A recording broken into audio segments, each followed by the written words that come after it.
Before we dive into this thrilling story, make sure to hit that subscribe button and turn on the notification bell so you never miss out on our latest uploads. Your support keeps us going. Now, let's get into it. I'm not sure when the house stopped feeling like a home. Maybe it was the first time I walked in and found Clara's heels by the door, those red stilettos she used to wear on nights out back in college. She said she only brought them to wear for interviews, but they never moved from that spot day after day. Or maybe it was earlier than that. Maybe it was when Marcus started humming in the kitchen again, tunes he used to whistle when we first dated, but hadn't touched in years. I told myself he was just in a better mood, grateful for a quieter life. That was a lie. 1,000 tiny lies built the new version of our life, and I was the only one living in the old draft. The day I lost everything was not stormy. It was sunny, absurdly so. Birds chirped outside the car window as I drove home early from work. My last meeting had been cancelled, and I thought, stupidly, that it would be sweet to surprise Marcus with takeout from the Korean place he loved. I'd even grabbed a bottle of wine. We hadn't done a surprise dinner in a while. A while being 5 months, 3 weeks, and 4 days, not that I was counting. When I turned onto our street, Clara's car wasn't in the driveway. That should have meant something. I remember staring at the empty spot and feeling relief, not suspicion. It meant the house was just Marcus and me for once. A rare occurrence since Clara moved back to town after her breakup. I'd let her into our home, into our routines, into the quiet little life I had built with Marcus after years of clawing my way into something resembling peace. The front door was unlocked. I called out, "Marcus?" and heard faint music coming from upstairs. Our bedroom. My hands were full, so I nudged the door shut with my foot, setting the bag of food on the kitchen counter. The hallway smelled faintly of vanilla and musk, Clara's perfume. She always sprayed too much of it. I'd mentioned it once. She'd laughed and said, "It's just scent memory, Evie. You don't want people to forget you." I padded upstairs quietly, not out of suspicion, just instinct. The closer I got to the bedroom, the louder the music became. Some ambient Spotify playlist, Marcus's choice. I pushed open the door without knocking. She was sitting on the edge of my bed. My bed. Wearing one of Marcus's white button-down shirts, the top 3 buttons undone. Her legs crossed neatly, bare. Her hair was damp, pulled up into a bun. Her skin glowed with post-shower warmth. She didn't flinch when she saw me. Didn't cover herself. Didn't speak. I stood in the doorway, frozen. "Where's Marcus?" I asked. She tilted her head. "In the shower." As if that explained anything. As if her being half naked in my bedroom, smelling like my shampoo, was something that happened every day. I opened my mouth to say something, anything, but then the bathroom door opened behind her. Steam billowed out, followed by Marcus in a towel. His hair was wet. His eyes were wide. And he stopped dead when he saw me.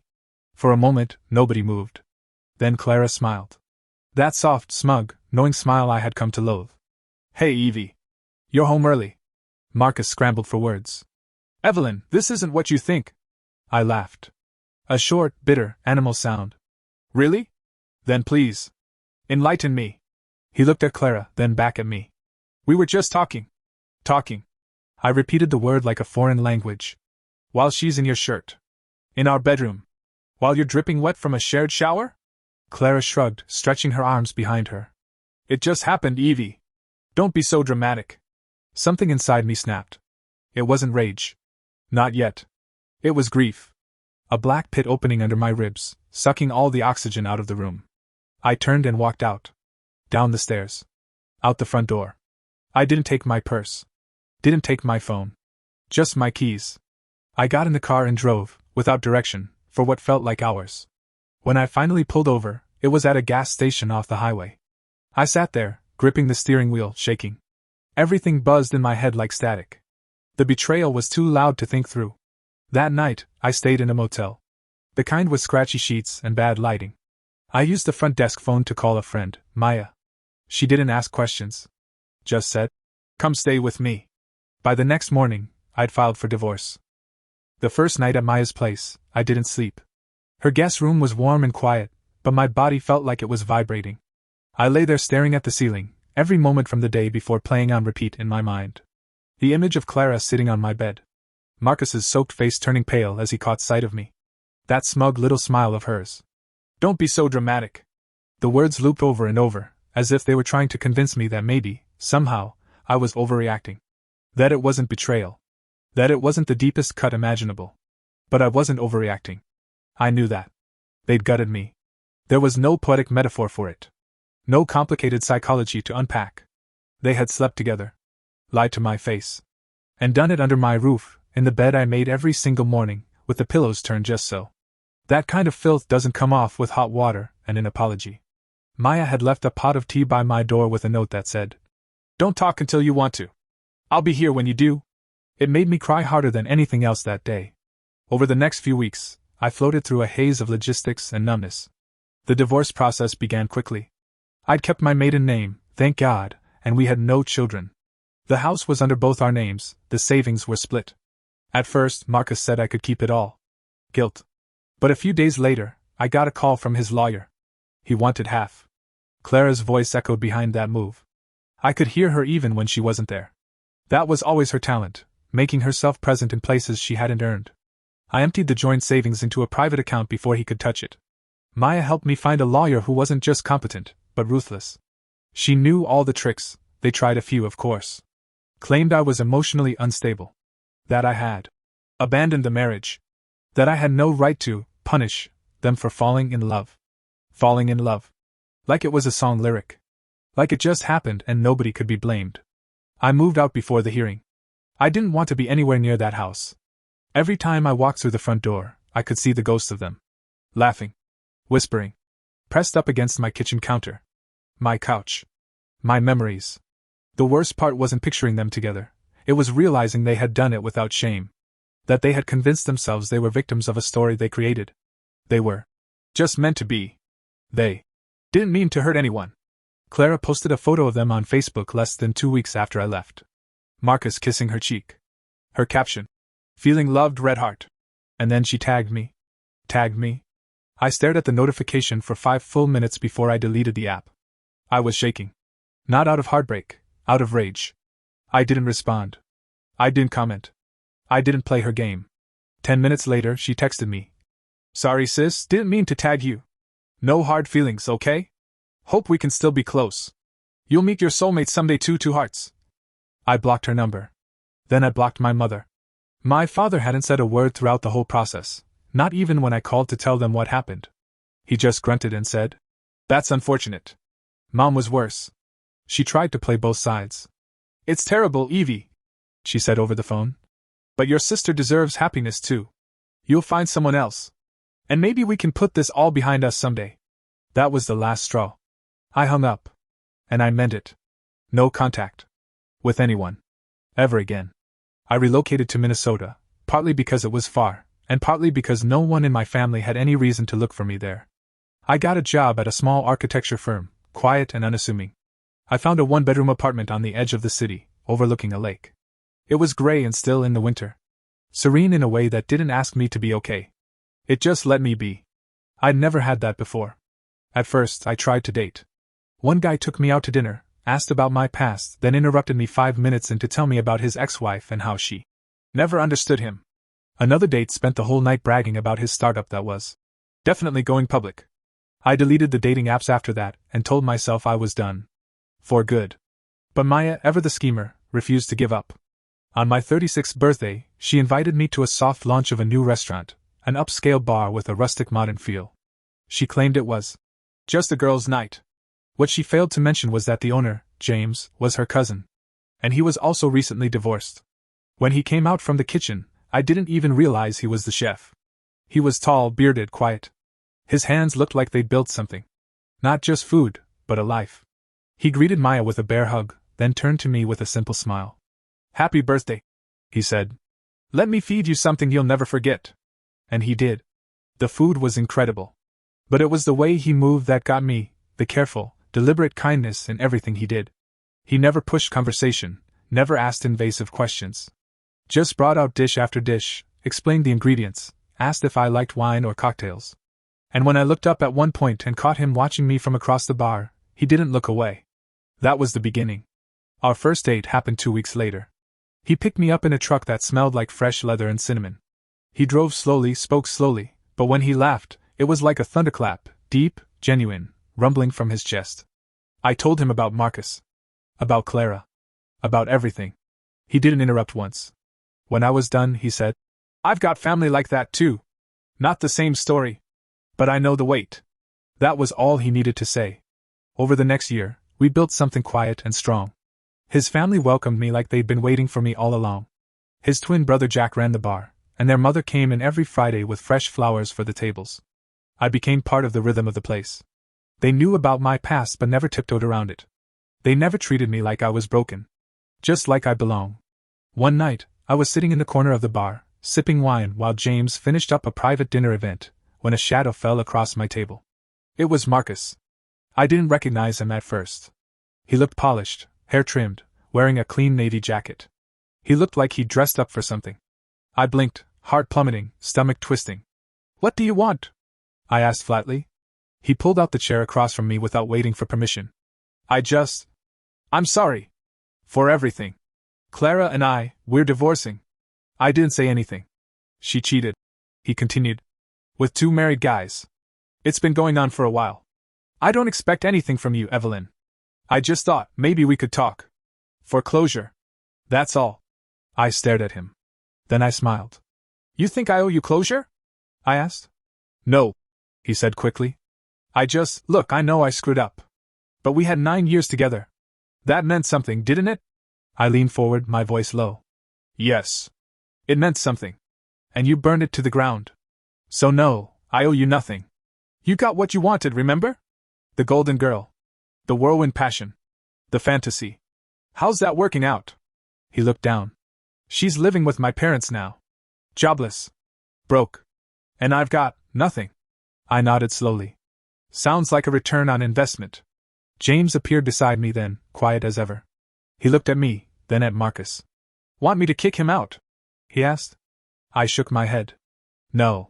Not yet. Marcus tried to smile. Look, I know I was stupid. But maybe we can. I cut him off. Let me ask you something, Marcus. When you were with her, did it feel worth it? Did the excitement outweigh the guilt? He hesitated. I thought it did. For a while. And now? His voice cracked. It wasn't worth it. I stood. That's all I needed to hear. James? James stepped forward. You heard her. Out. Marcus glanced around. The bartender had stopped pouring. 2 waiters stood nearby. All of them watching him. He stood, tucked his tail, and walked out. And I never saw him again. The day the letter arrived, it looked like any other piece of junk mail. I almost tossed it in the recycling without opening it. No return address. Cheap envelope. But something about the handwriting stopped me. I'd know that looped cursive anywhere. My mother's. It had been over 3 years since I'd seen her handwriting. My stomach tightened as I carefully slid a finger beneath the flap and peeled it open. Inside was a card, the kind you'd buy at a gas station. Glittery sunflowers on the front, the words, New Beginnings, etched in silver. When I opened it, a piece of heavy paper slipped out and fluttered to the floor. It was a wedding invitation. I picked it up slowly. My fingers went cold. Clara Whitmore and Marcus Lane. Joyfully invite you to celebrate their marriage. Saturday, June 17th. Cedar Grove Vineyard, Missouri. Taped inside was a photo of them. A professionally shot image of Clara and Marcus hugging in a sunflower field. Her face tilted toward the sun, his lips pressed to her cheek. The caption read, It took time, but we found our way. At the bottom of the card was a handwritten note. We hope you'll come, Evelyn. Clara would love for you to stand with her, just as she stood with you at your wedding. Let's put the past behind us. Love, Mom and Dad. I stood there for a long time, staring at the invitation, feeling my hands tremble. Not from sadness. From rage. Stand with her? As what? Her sponsor from hell? Her maid of dishonor? The audacity. The sheer delusion it took to assume I would not only attend, but participate in the celebration of my sister marrying the man she stole from me. I dropped the letter, walked to the kitchen, and poured myself a glass of wine. Then I sat down at the dining table, opened my laptop, and went straight to Facebook. Blocked. Every one of them. I thought that would be the end of it. I deleted my old account years ago, but apparently someone gave them my new one. I suspected a distant cousin. A leak in the wall. I sealed it immediately. For a while, everything went quiet again. James and I kept growing stronger. I started working part-time as an office manager for the restaurant group, now that his cousin Jack had bought in and they were opening a second location. I found joy in the details, scheduling shifts, ordering wine, fixing menu typos. It was a simple, focused rhythm, and I loved it. We didn't plan for children. But life has a way of slipping surprises between your fingers. I was late 1 month. Then, too, I thought it was stress, or early menopause. Then I took the test, sitting alone in the tiny bathroom of our apartment. 2 pink lines. I didn't cry. I smiled. James proposed that night. We were on the back patio, watching the stars. He planned a whole speech, I think, but he never made it past. I want you beside me forever. I said yes before he even opened the box. Our son, Luca, was born the following spring. That was the first time I heard from my mother again. An email this time. No subject line. Just a bland apology and an inquiry. I heard you had a baby. Would love to see pictures. Grandparents deserve to know their grandchild. I didn't reply right away. I stared at the screen for a long time. Then I typed. You do not have a grandchild. I am not your daughter. Thus, my children are not related to you. If you want grandchildren, I suggest you ask Clara to do what she does best. Then I blocked the email. For a while, that was enough. But silence is never permanent with people like them. They see your absence as permission. Your healing as weakness. They don't understand peace unless they're the ones dictating its terms. It began slowly. Friend requests from strange accounts. Messages from names I didn't recognize. All with the same tone: regret, sadness, hope. We miss you, Evelyn. Your mother cries for you every night. Clara is struggling. She needs her sister. I ignored them all. Then came the package. Delivered by hand. No return label. Inside, a typed letter, a small gift box, and another envelope. The letter was clinical. Clara had been diagnosed with advanced kidney disease. Stage 4. Her doctors had told her that she needed a transplant within the year. The envelope contained her medical summary. Blood type. Compatibility notes. Lab reports. The gift box contained a necklace. A gold locket I'd given her when we were teenagers. She'd returned it, polished and restored, with a photo of us as kids tucked inside. I threw it all in the trash. 3 weeks later, my phone rang. A blocked number. I usually ignore those. But something made me answer. It was Clara. Her voice was weak. Hoarse. But unmistakably her. Evie, she said. Please. I just want to talk. I didn't respond. I know I hurt you. I was a terrible sister. But I'm dying. And you're the only match I have. I hung up. James found me standing in the kitchen, still holding the phone like it might bite. I told him everything. Every word. He listened, then said softly, What do you want to do? I want to go. I said. Not to help. Just to see it. To hear it. From their mouths. He nodded. I'll come with you. I shook my head. No. This is something I need to do alone. I called Clara the next morning. Told her I'd do the lab work in Minnesota. If I was a match, I'd consider traveling to St. Charles for further evaluation. A week later, the results came in. Perfect match. Of course. I booked a flight for the following week. Told no one except James and Maya. Left Luca with James's mother, who'd become more of a parent to me than my own ever was. When I landed, Clara had already been admitted. Her condition had worsened, fluid retention, nausea, shortness of breath. She looked older. Thinner. Her skin yellowed with toxins. My parents met me at the hospital. My mother wept. My father said nothing. Over the next 2 days, we sat through tests, consultations, blood work. The doctors were ecstatic. My numbers were incredible. My compatibility miraculous. They suggested we move forward quickly. She has months, maybe less, one specialist said. On the 3rd day, I asked to speak with everyone in Clara's room. The doctors stood to the side. My parents sat on the folding chairs. Clara lay in bed, tubes running from her arms. I stood at the foot of the bed and looked at them all. Do you know what it means? I said quietly. To be someone's only chance at survival? Clara's eyes welled. I do now.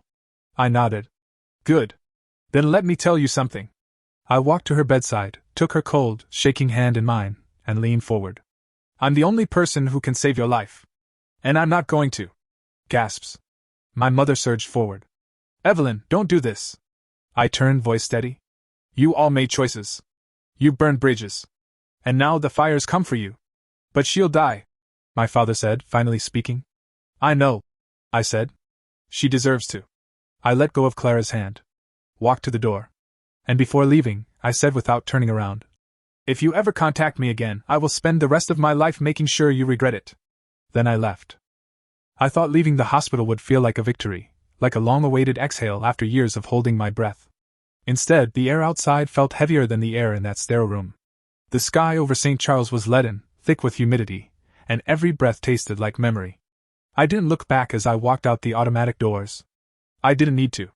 Their faces were etched into my mind, the disbelief on my mother's, the open-mouthed horror of my father, and Clara, looking smaller than she ever had, lips parted as if she could form some final word to change everything. But there were no words left. They had spent them all years ago, when they chose convenience over loyalty, desire over decency, betrayal over blood.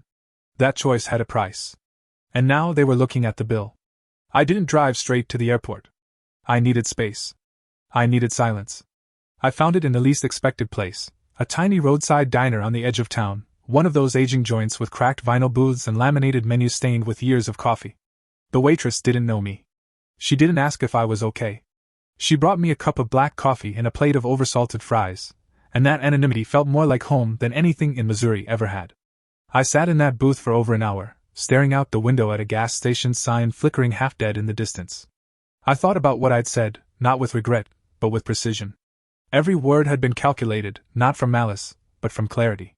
I didn't say what I said to shock them. I said it to finally draw the line they never believed I had the strength to draw.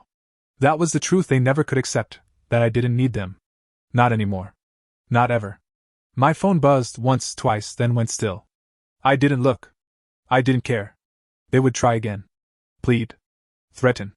Maybe even promise things they had no intention of keeping. But I was done negotiating with ghosts. I left the diner just after sunset, the sky now bleeding orange and purple as I drove back toward the hotel. I thought of James, of Luca, of the life waiting for me, real, earned, and whole. The further I drove, the lighter I felt. The weight of Clara's illness didn't belong to me. Her fear, her panic, her crumbling world, that was the empire she'd built, brick by poison brick. And now it was collapsing. She wasn't just dying from kidney failure. She was dying from a lifetime of selfishness, from thinking the world would always give her what she wanted if she just smiled sweetly enough. But charm doesn't cure disease. And betrayal doesn't entitle you to mercy. By the time I reached the hotel, I knew I wouldn't be staying another night. I packed in silence, tossing my clothes into my bag with mechanical efficiency. I didn't glance at the mirror. I didn't want to see the reflection of the girl who had once believed family meant something. That girl was long gone. I left the key on the desk, nodded at the receptionist, and walked out without a word. At the airport, the TSA agent barely glanced at my ID. No one noticed the tremor in my hands or the exhaustion in my bones. I boarded the plane early, found my window seat, and leaned back as the engines hummed to life. As we lifted off, I pressed my forehead to the cool glass and whispered the words I hadn't said out loud in years. You deserve to die. I wasn't cursing her. I wasn't hoping for pain. I was simply naming a truth too many people were too afraid to speak. Some betrayals are so absolute, so unforgivable, that letting the person live with the consequences is the only justice. I didn't take her life. I just refused to save it. There's a difference. I didn't sleep on the flight. But I didn't cry either. I just stared into the darkness, watching the scattered stars above the wing, and waited to go home. When the wheels touched down in Minneapolis, I felt the exhale I had expected 2 days earlier. Not dramatic. Not cinematic. Just a quiet loosening of something deep inside my chest. The kind of release that only comes after you've done something irrevocable. I didn't text James right away. I just turned on my phone, watched the screen light up with missed calls and unread messages, none of them from him, thank God. Just the predictable flood from Missouri, my mother, my father, even a number labeled hospital admin. I deleted them all without opening a single one. That chapter was closed. No amount of guilt-drenched last-minute groveling would change that. I took a cab home. The night was cold, late spring still flirting with winter air. Our neighborhood was quiet, the streetlights glowing soft halos onto the pavement. When I stepped through the front door, the smell of cinnamon and oak hit me instantly. James must have baked something, or maybe just lit that candle I liked, the one that always made the house feel like fall. He was in the living room, curled on the couch with Luca asleep against his chest, both of them wrapped in a blanket. The TV was on mute, playing one of those slow documentaries about planets. James looked up the moment the door clicked shut and gave me that slow, crooked smile that always made my knees weak. Hey, he whispered. I stepped inside, dropped my bag, and sat on the edge of the couch, running a hand through Luca's hair. He stirred, then settled again. I leaned down and kissed his forehead. I miss you both, I said. We miss you more, James replied. We didn't talk much that night. I told him what happened, in brief. He nodded when he needed to, rubbed slow circles on my back when I paused, never interrupting. When I got to the part about what I said to Clara, he didn't flinch. He just said, "Good." And that one word told me everything I needed to know. The next morning, we went to the farmer's market like we always did on Saturdays. Luca picked out a basket of strawberries, face smeared red by the time we got home. The staff at the restaurant greeted me like I'd only stepped away for lunch, not vanished into the lion's den of my past. There were hugs, inside jokes. One of the waitresses slipped me a sticky note that said, "If you ever need someone disappeared, I know a guy." I laughed until I cried. No one judged me. No one asked if I regretted it. They just loved me. As is. That's when I realized something profound. Family is not blood. It's not history. It's not obligation. It's the people who look at your scars and choose to stay. Who don't ask you to forgive what you can't. Who don't try to rewrite your pain to make it more palatable. A few weeks later, the obituary came. Not from anyone I knew. Just a scanned clipping sent anonymously from someone in Missouri. Clara Whitmore, 34, passed peacefully after a lengthy illness. Survived by her parents. No mention of me. No mention of Marcus Sether. I didn't feel anything reading it. Not relief. Not triumph. Just stillness. Like the final note of a song long faded from memory. I kept the clipping. Not out of sentiment, but as proof. That chapter ended not when I walked away, but when I chose not to return. Marcus never contacted me again. I heard, through a cousin I still vaguely trusted, that he'd quietly left town shortly after Clara died. Apparently, the debts she left behind were staggering. She'd spent lavishly during her sickest months: travel, clothes, art. Always the show. Always the performance. My parents sold their house less than a year later. I don't know where they went. I don't care. My daughter was born the following spring. Her name is Elise. We didn't tell anyone back in Missouri. They don't deserve to know. Not who she is. Not how perfect her laugh is. Not how her tiny hands grasp my finger like they're anchoring the whole world. Sometimes, when I watch Luca help her with her blocks or kiss her cheek when she cries, I wonder if Clara ever really knew what family was. Not the word.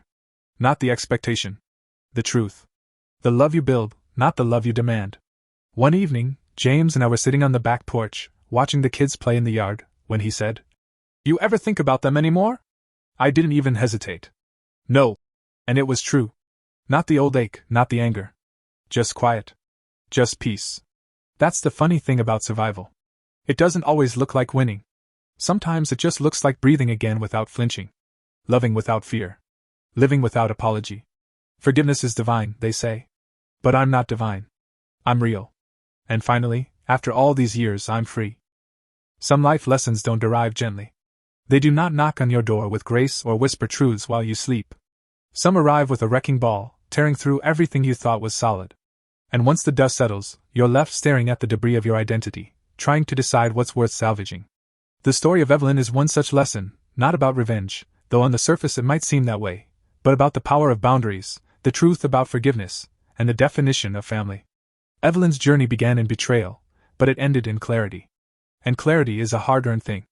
Most people walk through life carrying the dead weight of expectations, what we owe our parents, what we owe our siblings, what we owe to those we once loved. We're told, especially as women, to preserve the peace, to forgive for the sake of harmony, to prioritize blood over well-being. But this story challenges all of that. It dares to ask, what if the people who hurt you the most are the ones you're told to love the hardest? What if healing isn't about reconciliation, but about letting go completely? Evelyn loved deeply. She trusted wholly. And for that, she was betrayed not just by her husband, but by the one person society insists should always be your ally, your sister. Clara didn't just take Evelyn's partner. She infiltrated her life, wore her clothes, slept in her bed, and smiled as she shattered her foundation. And yet, even after such a visceral betrayal, the world still expected Evelyn to be the bigger person. The family reached out not out of remorse, but out of need. Not to apologize, but to ask for more: her silence, her organ, her money. And that's where the core lesson sits: you owe nothing to the people who destroy you. Love without respect is poison. Family without loyalty is a cage. The people who break you do not have a right to your healing. Evelyn understood something most of us are still learning: forgiveness is not a performance. It's not a social duty. It's not something you do so others can feel better about what they did. Forgiveness, if it ever happens, must come on your terms. It must follow real change, real accountability. And in its absence, withholding forgiveness is not bitterness, it is self-preservation. Some say holding on to anger is like drinking poison and expecting the other person to die. But this is a shallow quote, often weaponized to silence people who are rightfully hurt. Because sometimes anger is the alarm system that tells you your boundaries were breached. Sometimes anger is the fire that clears the forest for something new to grow. Evelyn's refusal to donate her kidney was not cruelty. It was the loudest declaration of self-worth a person can make. She was not seeking vengeance. She did not wish suffering upon Clara. She simply chose herself. And in doing so, she showed us that saying, no, can be the most powerful thing you ever do. It is not heartless to protect your peace. It is not selfish to refuse someone access to your body, your time, your resources, especially someone who never respected them in the first place. Boundaries are not walls to keep love out. They are doors with locks to decide who is worthy to enter. There's another lesson here, too, quiet but steady. Family is not who shares your blood, but who shares your values, your respect, your safety. James and his family, the life Evelyn built in Minnesota, were not replacements for what she lost. They were evidence that she had never lost anything worth keeping. The love she found wasn't flashy. It wasn't chaotic or filled with drama. It was consistent. Gentle. True. Sometimes, we grow up believing that real love has to be wild, that family means sacrificing endlessly, that forgiveness is the only way forward. But this story flips that script. It tells us, you don't have to bleed to prove your loyalty. You don't have to open your door to those who burned your house down. You don't have to set yourself on fire to keep anyone warm. Some people cannot be saved. Some people do not want to change. And it is not your job to fix them. It is not your job to carry their consequences. The moment Evelyn walked out of that hospital room without looking back, she reclaimed her story. She rewrote the ending. She told the world, and herself, that her life would no longer be defined by what was done to her, but by what she chose next. And what she chose was peace. Real peace. The kind that comes when you no longer seek permission to be whole. The kind that comes when you build a family rooted not in obligation, but in love that shows up every day and proves itself through actions, not apologies. This story reminds us that healing isn't always pretty. Sometimes it's sharp. Sometimes it's brutal.